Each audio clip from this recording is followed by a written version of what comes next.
You sit in a hospital waiting room beneath lights that make every face look tired.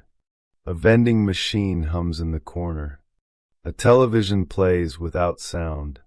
On your lap is a folder containing forms, insurance information, and a bill you have not yet opened because the number on the outside already feels dangerous.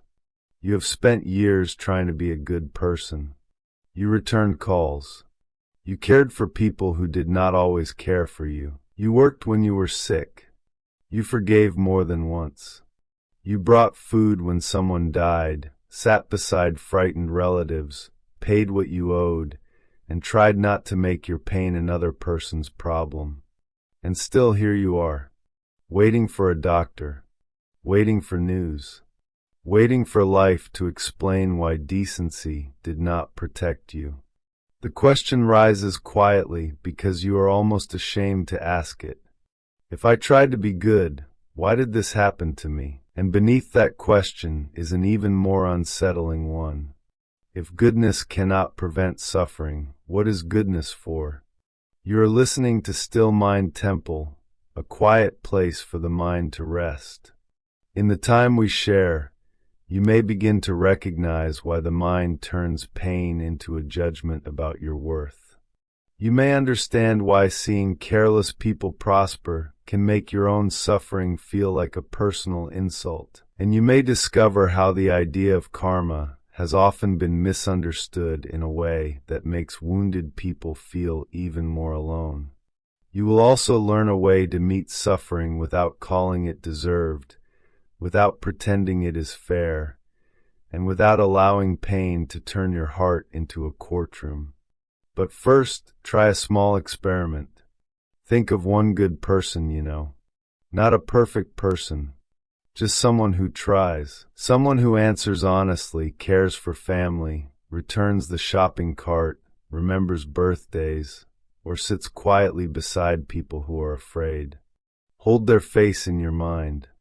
Now imagine that this person loses a job, receives a difficult diagnosis, or is abandoned by someone they trusted.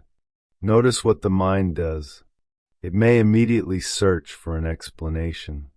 Perhaps they ignored a warning. Perhaps they chose the wrong partner. Perhaps stress caused the illness. Perhaps they were too trusting. The mind begins investigating because randomness is frightening. It would rather believe suffering was earned than admit that goodness does not create immunity. Now reverse the experiment. Think of someone who behaves badly yet appears comfortable. Someone dishonest who receives the promotion. Someone selfish who is surrounded by friends. Someone who caused harm and still sleeps peacefully at night. Notice the reaction.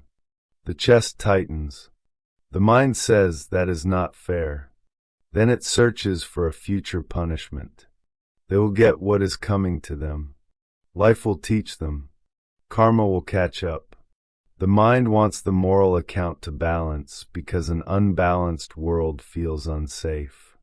This reveals something important. When pain appears, we do not experience only the pain. We also experience the collapse of a private agreement we thought we had made with life. The agreement says, if I am kind, I will be protected. If I am responsible, I will not lose control. If I love well, I will not be abandoned. If I make good choices, tragedy will pass my house and choose another address. Imagine every home on a quiet street with a small sign near the mailbox. A good family lives here.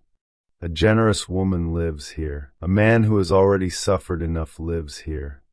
Please let the storm pass. But a storm does not read the names on mailboxes. It moves according to conditions. Warm air, cold air, pressure, distance, time. It does not pause over one roof and ask whether the person inside has been patient with their children. It does not spare one house because someone there donated to charity. It does not strike another because a secret moral judge has marked the residents as deserving pain. The storm is not a verdict, but when it reaches our house, the mind often treats it like one. This is where suffering becomes heavier. There is the event itself. Then there is the story that the event says something about who you are. A woman named Linda received a call from her mother just before lunch. Her mother was 79 and lived alone in a small home in Pennsylvania. She had fallen in the kitchen, but insisted she was fine. Linda left work, drove 40 minutes, found her mother sitting at the table with a towel wrapped around her wrist, and took her to urgent care. The fracture was not severe, but the scan showed something else. A shadow. More appointments followed. Linda reorganized her schedule, called insurance companies, filled prescriptions, cooked meals, and slept with her phone beside her pillow in case her mother needed help at night. She did what caring people do. Then one afternoon, an email from her supervisor arrived. "We need to discuss your recent absences and missed deadlines." The trigger was a sentence on a screen. The first response was not an idea. It was a sensation. Her throat tightened, heat moved through her chest. Her hands became cold. Then came the thought, "I am failing." The thought became a story. "I cannot take care of my mother and keep my job. I should be handling this better. Other people manage harder things. I am letting everyone down. If I lose this position, it will be my fault." The story created a reaction. Linda stayed awake until 2 in the morning answering emails and revising a presentation no one had asked for yet. The reaction became a habit. Whenever life hurt, she worked harder. Whenever she became tired, she criticized herself for becoming tired. Whenever she needed help, she became more useful to everyone else. The habit became an identity. I am the person who must hold everything together. Her first obstacle was self-judgment. Self-judgment often enters wearing the clothes of responsibility. It says, "You must be honest about your mistakes." That sounds reasonable, but then it moves beyond honesty. It says, if you are suffering, you have failed to manage life correctly. If you are overwhelmed, your character is weak. If someone leaves, you are not enough. If illness enters the family, you should have noticed sooner. If the business fails, you should have predicted it. The mind turns uncertainty into accusation because accusation offers the illusion of control. If everything is your fault, then perhaps everything can be prevented by becoming better. This is a painful kind of hope. It would rather condemn you than admit that some parts of life cannot be controlled by goodness, planning, discipline, or love. But look more closely. Blame and responsibility are not the same. Blame asks who deserves pain. Responsibility asks what can be cared for now. Blame looks backward and searches for a guilty person. Responsibility looks clearly at causes, choices, limits, and the next useful action. Linda may have needed to speak honestly with her supervisor. She may have needed family leave, help from a sibling, a home health aide, or a different schedule. Those were matters of responsibility. But telling herself that a good daughter should never become exhausted was not responsibility. It was cruelty disguised as duty. In Buddhist teaching, suffering is sometimes presented as though it means life is only misery. That is not a useful understanding. The teaching begins with something simple. Life contains experiences we cannot hold in a permanent form. Bodies change. Relationships change. Health changes. People we love cannot remain exactly as they are. Even pleasant moments become painful when the mind demands that they continue. This is not pessimism. It is an honest description of why control keeps breaking in our hands. Aging is not a punishment. Grief is not evidence of spiritual failure. Fear in a hospital waiting room is not proof that meditation has failed. Pain belongs to the conditions of being alive. The teaching does not ask us to enjoy pain. It asks us to stop adding a false moral meaning to it. Linda's mother had not become ill because Linda failed as a daughter. Linda had not become tired because she was selfish. A storm had reached the house. The work now was not to decide whether the house deserved rain. The work was to find the leak, ask for help, move what could be damaged, and sit together while the weather passed through. One old Buddhist story tells of a grieving mother who came to the Buddha after the death of her child. Her sorrow was so great that ordinary language could not reach her. The teacher told her to bring a mustard seed from a household that had never known death. She went from door to door. At each home, someone was willing to give her a seed. But no household could say it had never known loss. A father had died there, a sister here, a child in another home, a friend, a husband, a grandparent. The woman's grief did not become smaller because others had suffered. The child did not return. What changed was the story that she had been singled out by life. She discovered that sorrow was not a private curse. It was part of the human neighborhood. Every mailbox had a name.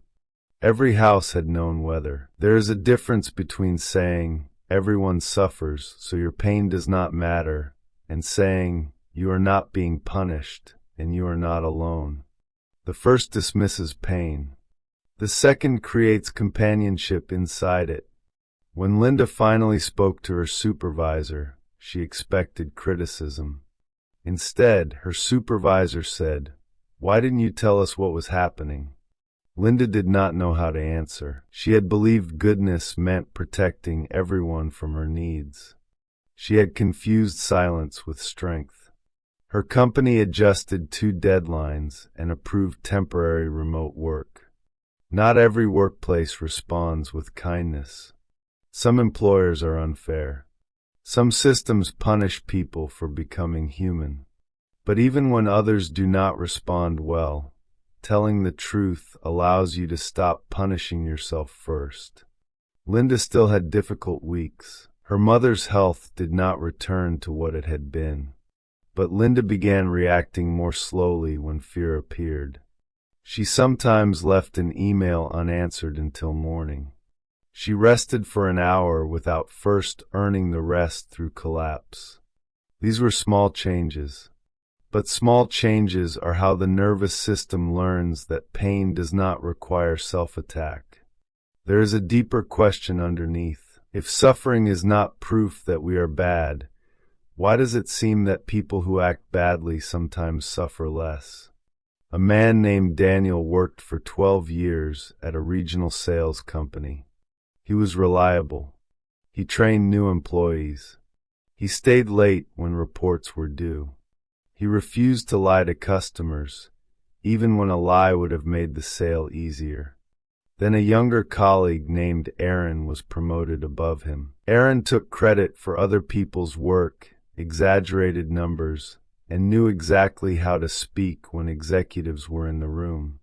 At the announcement meeting, everyone applauded. Daniel did too. But that evening, he sat in his car and stared at the steering wheel.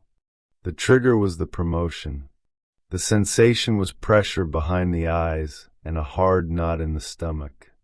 The thought was, good people always lose. The story became larger. Honesty is for fools. I wasted years being loyal. People like Aaron get everything because the world rewards selfishness. I have been naive my whole life. The reaction was coldness. Daniel stopped helping coworkers.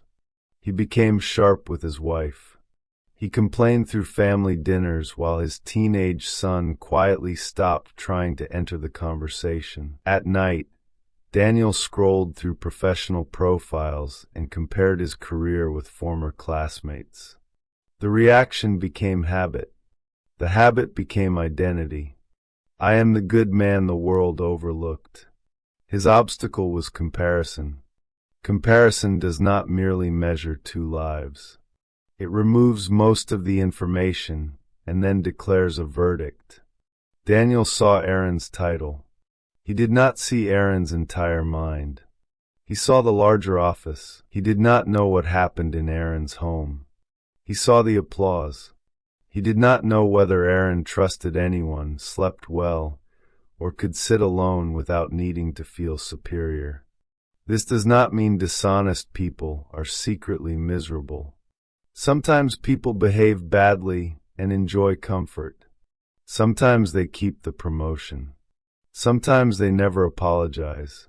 Sometimes they are praised for the very behavior that harmed others. A spiritual teaching that cannot admit this is not wisdom.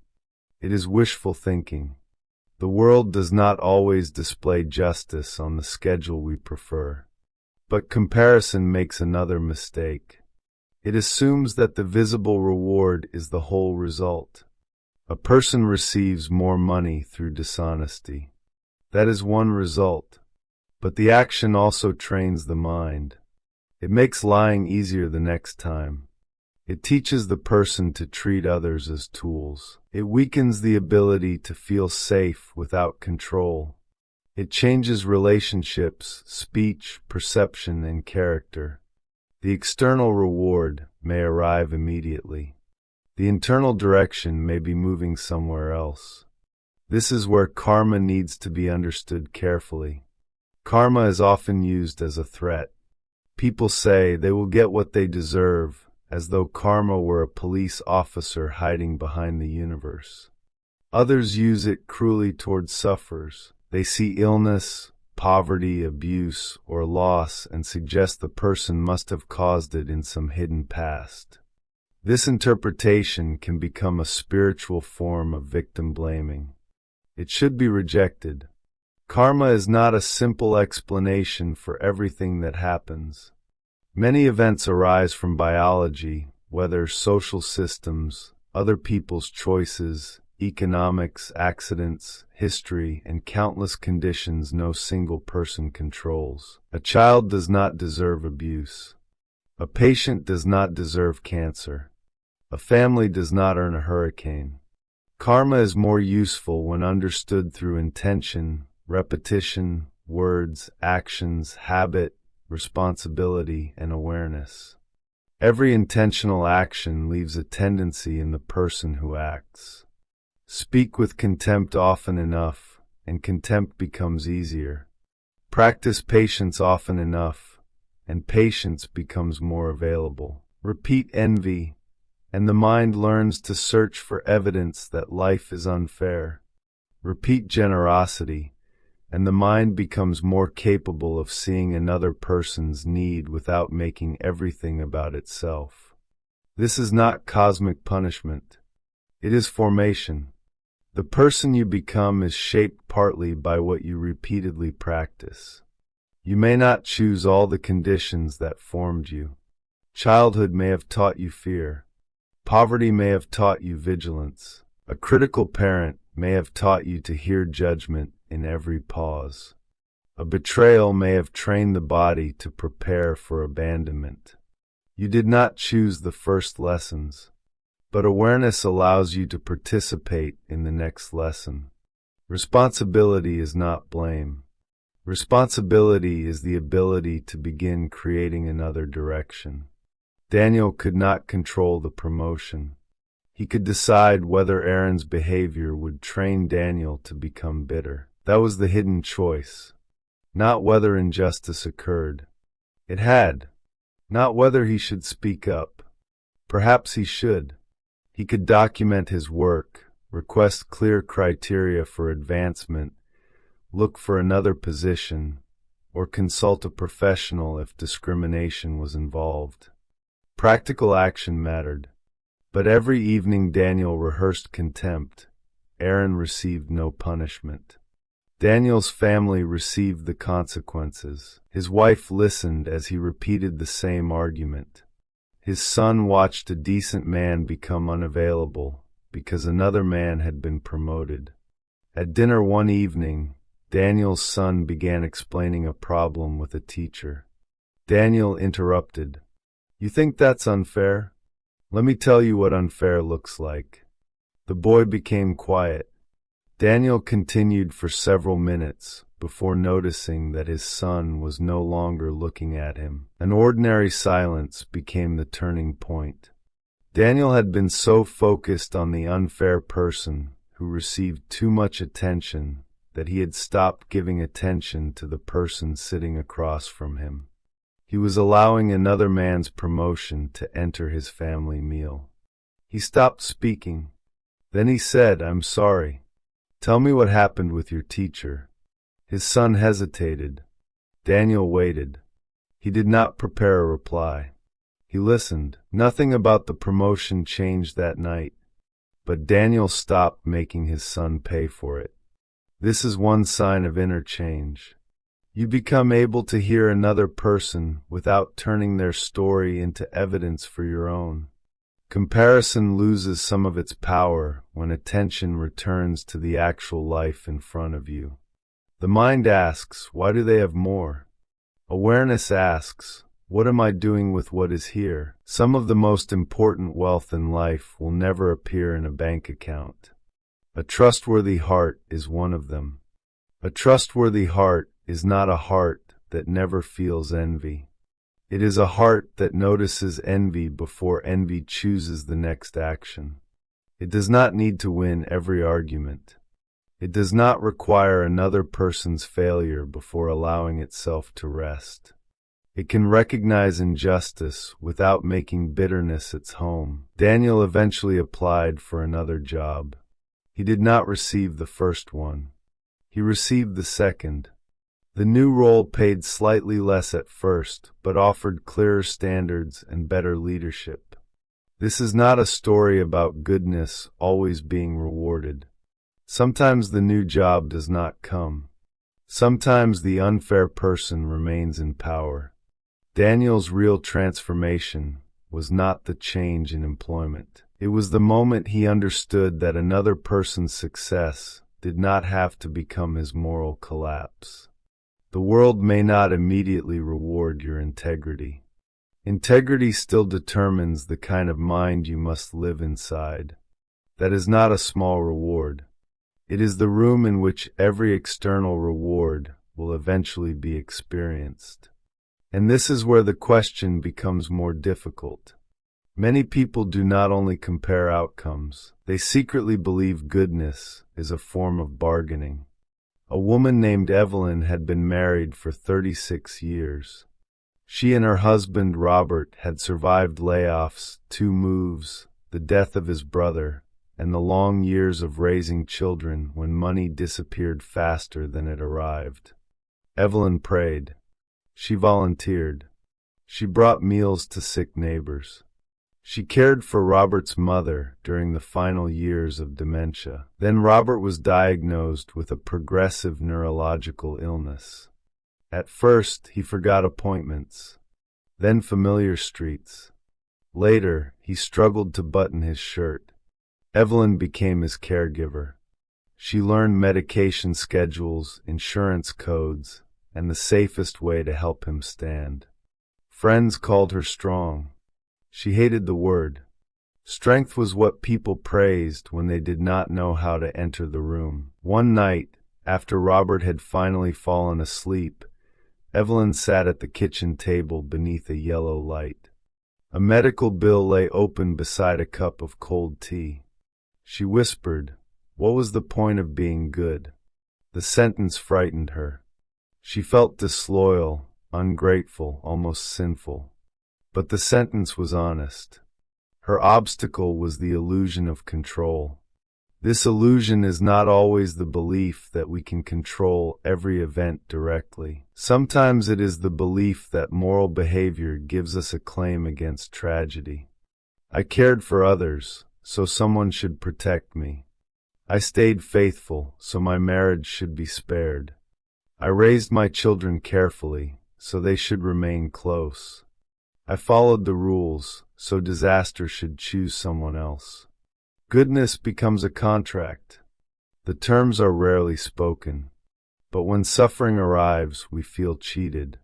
This is not because goodness was foolish. It is because we asked goodness to perform a task it was never designed to perform. Kindness cannot control weather. Honesty cannot stop aging. Generosity cannot guarantee that everyone will remain loyal. Meditation cannot make the body permanent. What goodness can do is shape the way suffering moves through us. It can prevent pain from becoming cruelty. It can help us ask for support instead of spreading injury. It can protect the heart from becoming identical to what wounded it. Goodness is not an insurance policy against loss. It is a way of not becoming lost inside loss. Remember the houses and the storm. One house may have stronger windows. Another may have inherited a weak foundation. One family has savings. Another is already in debt. One person has a large community. Another has no one to call. The storm is not fair in its effects. Conditions matter. This is why compassion must include practical reality. A person living in poverty may suffer more from the same illness. A person without legal protection may be more vulnerable to abuse. A caregiver without help may become dangerously exhausted. Spiritual language should never be used to cover social neglect. Sometimes compassion means meditation. Sometimes it means delivering groceries, paying a bill, changing a policy, documenting abuse, hiring an attorney, driving someone to treatment, or sitting through the night so a caregiver can sleep. Spiritual practice does not replace therapy, medical care, legal protection, healthy boundaries, or practical action. Awareness does not ask Evelyn to accept every burden alone. It helps her see what is happening before the burden destroys her. One morning, Robert looked at her and asked, "Are you the nurse?" The question broke something in her. She went into the bathroom, closed the door, and cried with a towel pressed to her mouth. Then came the self-judgment. A good wife would be more patient. Then comparison. Other caregivers handle worse. Then the illusion of control. If I had found a better specialist sooner, perhaps this would not be happening. All three movements arrived within seconds. Trigger. Her husband did not recognize her. Sensation. A hollow feeling in the chest. Thought. I am losing him. Story. I am failing him, and I should have prevented this. Reaction. She wiped her face, returned to the kitchen, and refused to call anyone. Habit. Pain followed by isolation. Identity. I am the strong wife who must endure without complaint. Notice what happens next. Her phone lit up with a message from her daughter. How was last night? Evelyn began typing fine. She stopped. She erased it, then wrote, I need you to come today. I cannot do this alone. This ordinary message became the turning point. Her daughter came that afternoon. They made calls. They arranged 2 days of respite care each week. Nothing miraculous happened. Robert remained ill. The bill remained. Grief remained. But the hidden contract began to change. Evelyn stopped asking goodness to prevent suffering. She allowed goodness to include receiving care. A guide may point toward the door, but you must still take the step. For Evelyn, the step was sending a message that did not protect other people from the truth. For you, the step may be different. Begin by noticing what the mind says suffering means. When pain appears, sit still for 60 seconds before explaining it. Feel the direct sensation. Pressure behind the eyes. Tightness in the throat. Heat in the face. A sinking in the stomach. Let sensation be sensation before thought turns it into a verdict. Then notice the first sentence. This should not be happening. I must have done something wrong. No one else has to live like this. Life is punishing me. Do not argue with the sentence. Name it: judgment, comparison, control. Then say, this is the mind searching for safety. Take 3 breaths. The first breath makes contact with the body. The second creates space around the story. The third asks what is needed now. Not what would make the entire past fair. Not what would guarantee the future. What is needed now? A glass of water, a phone call, a boundary, an appointment, an apology, a night of rest, one necessary email, a conversation with a therapist, a request for practical help. When fear becomes large, write it down. Use one clear sentence. I am afraid the diagnosis will change our lives. I am afraid I will lose my job. I am afraid my child will never forgive me. I am afraid I will grow old alone. Draw a line beneath it. On one side, write what can be done. Ask the doctor. Update the résumé. Review the budget. Make the call. Speak honestly. Find support. Set a boundary. Rest before driving. On the other side, write what the mind is only imagining. Every conversation that has not happened. Every future disaster. Every hidden judgment in another person's mind.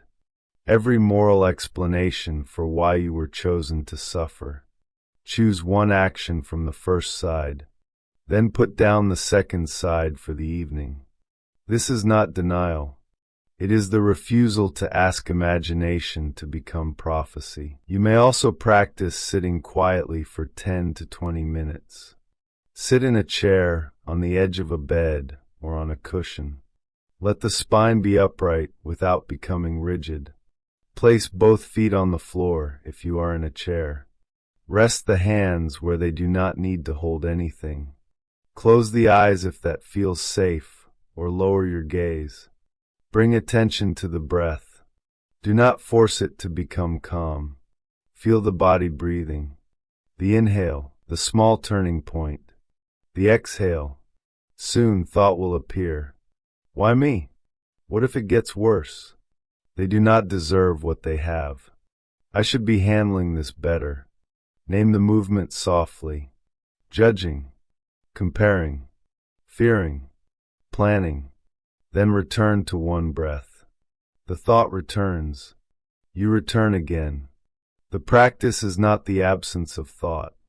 The practice is the return without punishment. Every return creates a different tendency. This is karma in a form you can verify. The mind wanders into self-attack. You notice. You return with kindness. The next time, kindness becomes slightly more available.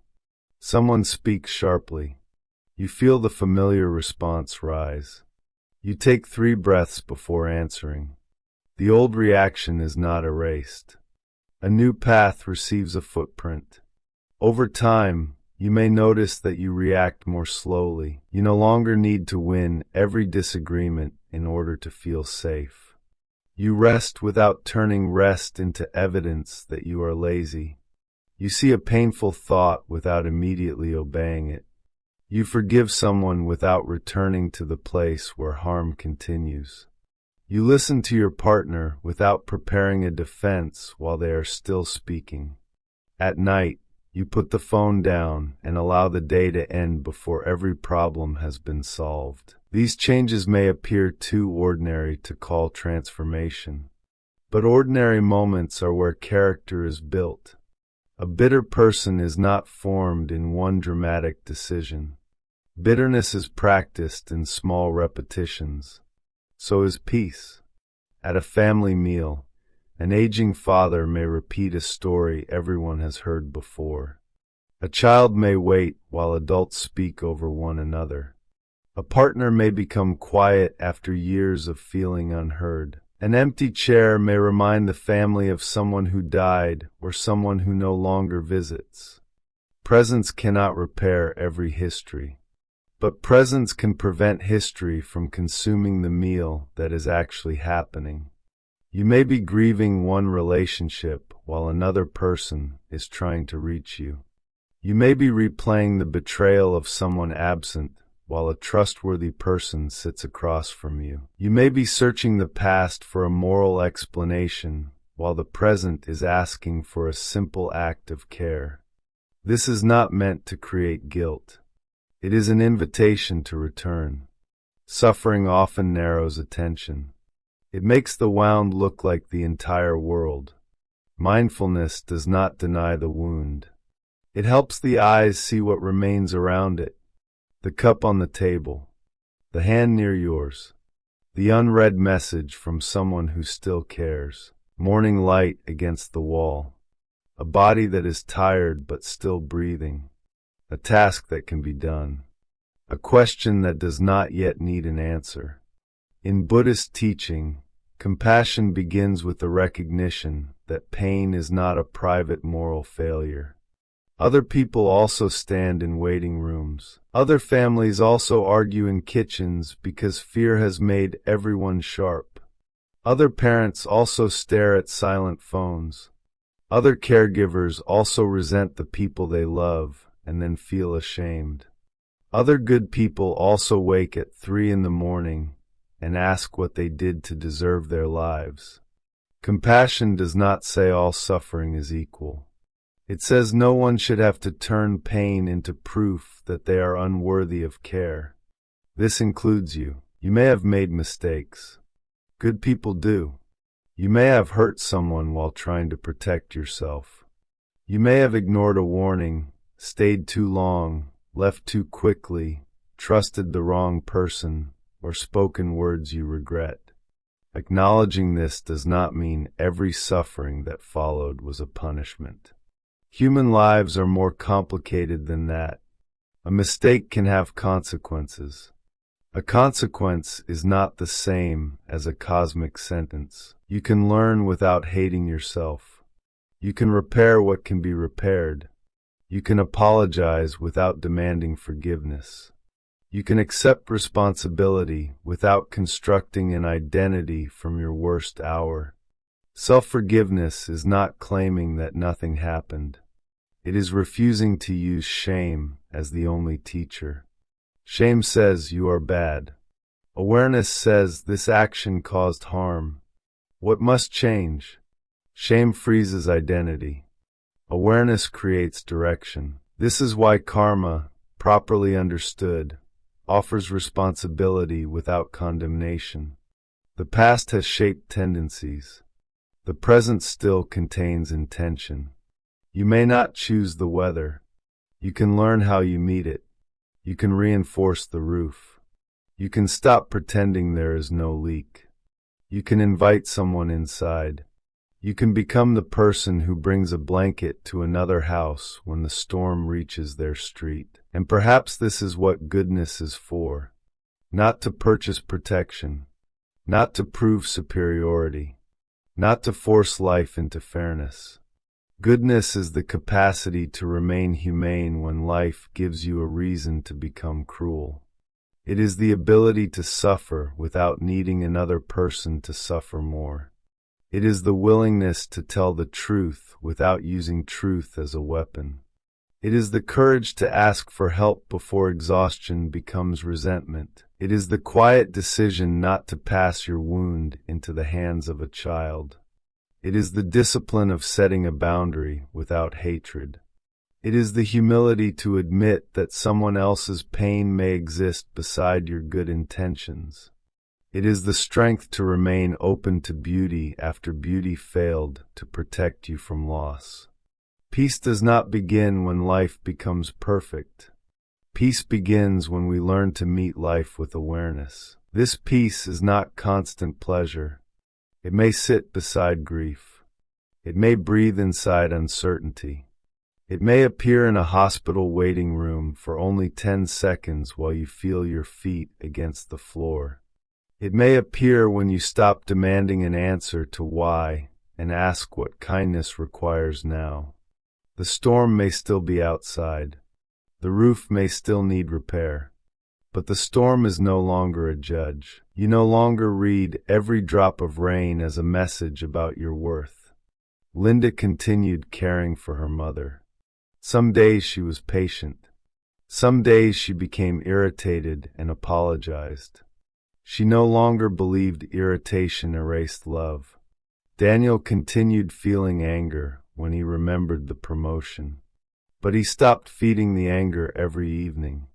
He became able to speak about injustice without bringing it into every room. Evelyn continued grieving her husband even while he sat beside her. She accepted more help. Sometimes she closed the bedroom door and slept for an hour while someone else cared for him. She no longer treated rest as betrayal. None of them escaped suffering. They changed their relationship to it. This is the quiet answer Buddhist wisdom offers. Good people suffer because goodness does not remove impermanence, illness, loss, the actions of others, or the conditions of the world. Goodness is not a shield against being human, but awareness can prevent suffering from creating unnecessary chains.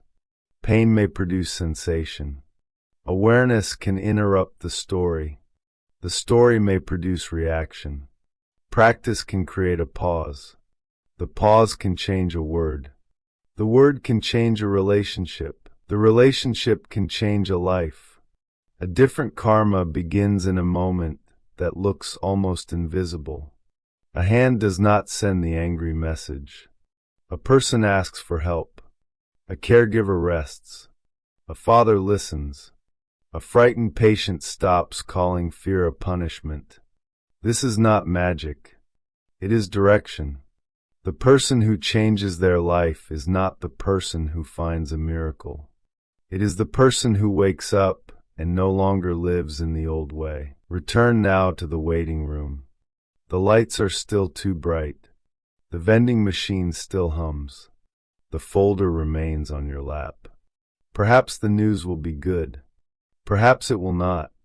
You do not yet know. But you no longer need to place your whole life on trial while you wait. You can feel the chair beneath you. You can open the bill when it is time. You can ask the doctor to explain again. You can call someone and say, I do not want to be alone. You can let fear be fear without making it a verdict. Outside, rain touches the hospital windows. It does not read the names on the cars. It does not know who has been generous. It does not know who has already endured enough. It simply falls. And somewhere beyond the glass, another person opens an umbrella for a stranger. The rain is not justice. The umbrella is kindness. That may be what goodness has always been, not a promise that rain will never reach you.